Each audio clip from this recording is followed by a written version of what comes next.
Good evening, ladies and gentlemen. How are we getting on? Welcome back to Through the Keyhole. This is a series where we take a look at a few player camps that are found via the vending system in Fallout 76 and get a few ideas and a little bit of inspiration for our own builds. So, 4 more very cool builds to have a look at today, so let's jump in and take a look, shall we?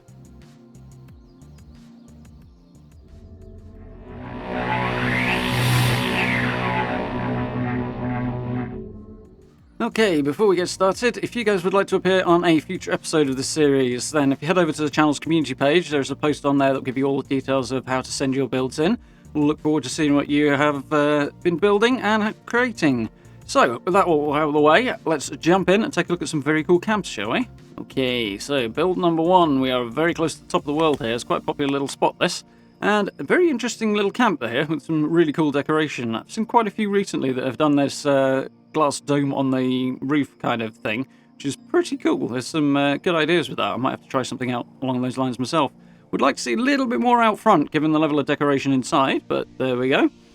And into the bedroom first and foremost, we have a very standout room here. Very, very pink. But really well decorated. I really like the look of it. It's very, very cool. Some really cool use of the curtains behind the bed as well. As we head outside, nice little balcony overlooking the pool area, which is in keeping with the summer theme that Bethesda recently run on BethesdaNet, which is very, very cool. We'll swing back inside. Yes, very, very, very pink that room, but it's very striking, so that's always cool. Really good to see things like that. And up into the glass dome. As I say, I've seen a few people putting these up on roofs and the like recently, and it's a pretty cool effect. Good use of the structure that has become quite popular lately, but might have to try it out myself. Really do like the use of that little rug on the desk there as well. Kind of evoking that kind of leather writing surface you sometimes see on old-fashioned, expensive-style desks. There's those curtains behind the bed that I absolutely love as well. That's really cool. Yeah, really like that kind of effect on the desk up there. So, into the corridor. Cool, few cool bits and pieces here. Workbench tucked out of the way, and into a little bar area, which has come out very nicely. Nice use of the posts there. They're not actually on the staircase, I don't think. They're just sort of demarking off the area for the bar, which works well. It divides it off quite nicely and sort of frames the bar as well, which is really cool. Good little bit of thought there. A couple more curtain sets besides the door, which is good. Makes a little bit of a difference compared to just sticking an average door in there, which is always cool to see. Something a little bit different. Little seating area above the stairs. We'll head on downstairs. This is an interesting design. Obviously, we've got a big cliff face there, well, the edge of the road at the back of this build, or the front of the build. It requires building on multiple levels to pull this off really, really nicely. Little sort of open basement type deal under here with all the crafting, which is cool. It's a different take, but I really like how well that's come out. It's really nice. Very cool little pool down here. Very, very nice. Apart from the rads, maybe, but nice spot to come for a dip if you're willing to risk mutation. Good view out the back of the house. It's got a very... it reminds me of something I've seen somewhere before, but in a very good way, which I like. Definitely not in-game, which is cool. Use of the wallpaper on the outside as well is good to see. Makes the textures a little different, a little more interesting. So you doubled up the walls there. We've got some on the inside as well, so... Good use of that particular technique there. Nice little diving board at the side. And the homeowner going for a little swim there. Taking full advantage of the slightly weird bug as they climb out there. The ability to swim up the side of a foundation. Very strange. But it does look very cool. A little bit of decoration on the way to the water purifier out the back there. Very nice. Nice collection there. Definitely need to keep an eye out for that lighthouse figure there. It's cool.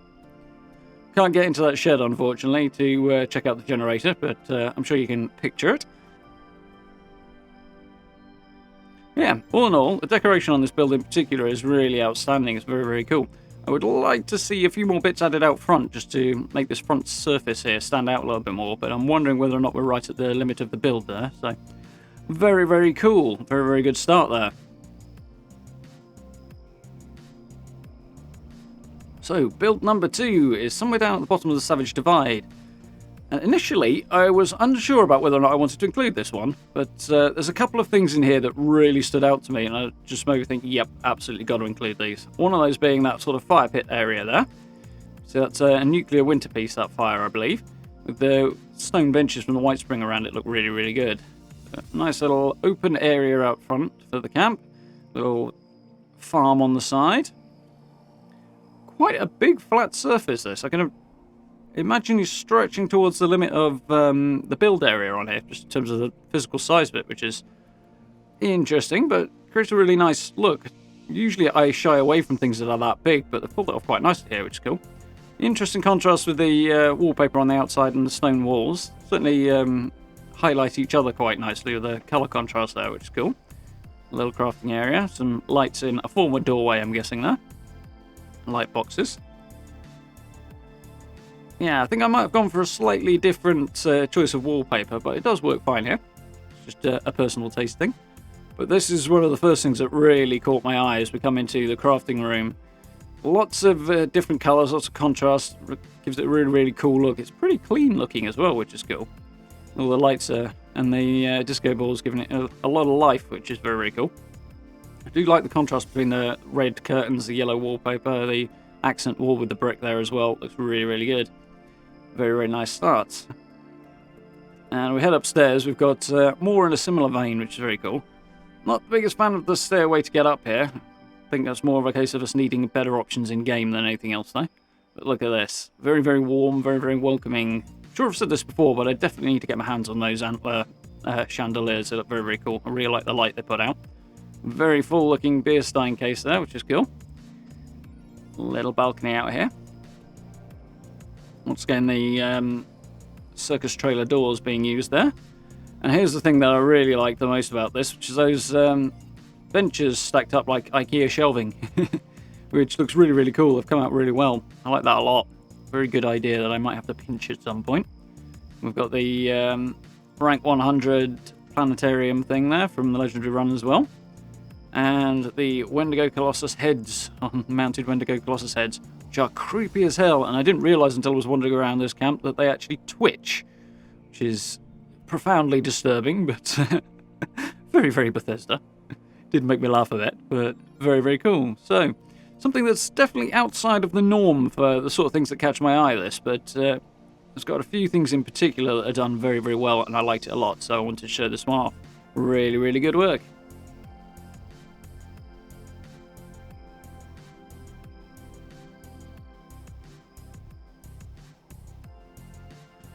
So, camp number 3 is something a little different. It's quite small, this one, and just up the road from Slocum's Joe, just down from Morgantown. Somewhere out on its lonesome, but it's a good little spot by the edge of the freeway, I suppose, here. A nice little townhouse vibe, which I like a lot. It's an interesting shape and nice use of mixed materials, which is very, very cool. We'll head up onto the front porch. Got the ammo converter out here. A few succulents on the railing there. Give it a little bit more decoration flavour. We come on inside. These brick wallpapers have been very, very popular today. So, nice little simple compact townhouse. Not a big fan of the half wall in the middle there, personally, but it's something I see quite a lot of. But I don't know, I might have tried something a little different there, but it's fine, to each their own. Loving the layout in here. Different shape to this building as well, which I like. Just really, really cool. Nice little bedroom space. Gotta love the giant sheep squatch plushie. I might have tried to put a few extra things on the wall up here. Downstairs is really nicely decorated on the walls, but upstairs looks a little blank by comparison, so just me there. All good. Do like the lights and the posters above the stairs. Definitely got a fondness for those myself. So we'll come on downstairs, swing around into the garage and crafting area, which I really, really like. It's probably my favourite room in this particular camp. Lots of mixed materials, lots of different colours. It's really, really clean and nice to look at. Very, very cool little space, this one. The generator tucked in a shack on the back of the building there as well. You can see peeking through the windows. And something I haven't seen in a little while, actually, this. A fully enclosed shop building, access the vending machines through the windows of. Used to be very popular a few months back, that sort of thing, but I haven't seen it so much recently. Interesting. It's kind of cool to look back on that. But, there we go. Very, very small, compact little house, but a very nice little townhouse vibe. I like it a lot. Nice to see those half windows used as well, which is always cool. So, camp number 4, which is down in the mire. And this one I found just while I was pottering around. I wasn't really looking either, which is very, very cool. Really like this one. We've seen a few camps in this location before. We're not too far from Harper's Ferry, just under the bridge here. This is another example of this being done really, really well. I had a crack at it myself once, but wasn't quite satisfied with the the results. So hats off to anybody who can pull it off. We've got a nice little area up front here. Use of the Blood Eagle's nest, I think it's called, but the little structure here, which is cool for player vending. Really like this thing, but hard to find somewhere to fit it in sometimes. So looks good here though. Very, very cool. Love that grill as well, the minecart grill. It's definitely one of my favourite additions recently, that one. Both of those Atomic Shop items. So we will head underneath the bridge here, and we've got a very low ceiling, which is actually works really well in here. This is the second time I've seen somebody do something similar to this, with a low ceiling and have it pulled off nicely, which is cool. Creates a really cozy vibe. Any lower, obviously, and you'd have trouble moving around in here, but it does look very good. Got a few separate rooms as well, which is cool down here. A lot of the time you don't see separate rooms in these little builds under the bridge, so it's nice to see. Very, very, very compact, but very, very nicely decorated little bedroom there. Like that a lot. Decoration doing amazing work in this one as well. That's true of most of the builds this time around. Nice little bit of lighting from those posters as well. It's a nice, warm, homely look. Plenty of stuff on display. Using the clean wooden flooring and the sort of redwood wallpaper makes the those display cases, which ones are they? They're the Thanksgiving ones, look pretty cool. Sometimes with some of the more scrappy stuff, those don't really fit in because they're a bit on the clean side, but it works very nicely here. Nice little crafting space tucked in here. Rough stone walls, which keep that vibe going as well, which is very cool. I like the attention to detail in this camp in particular is really, really good. Have a little look out the back. Dodge the hanging moss, I suppose.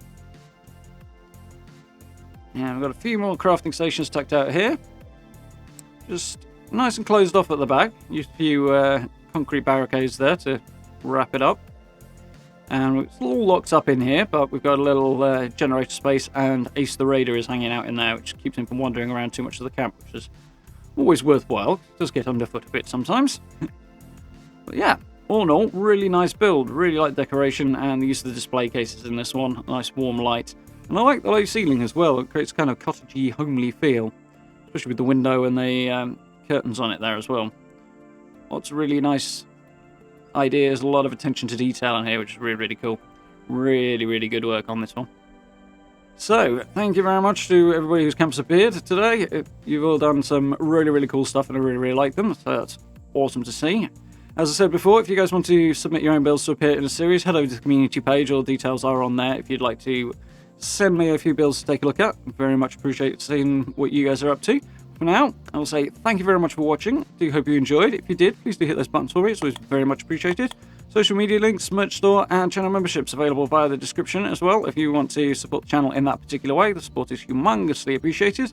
And as always, if you get the chance, come and join us on one of the live streams as well. We're having a lot of fun playing both Fallout and Horizon Zero Dawn at the moment. Having a great time with both. For now, thank you very much for watching. I look forward to speaking to you all very, very soon.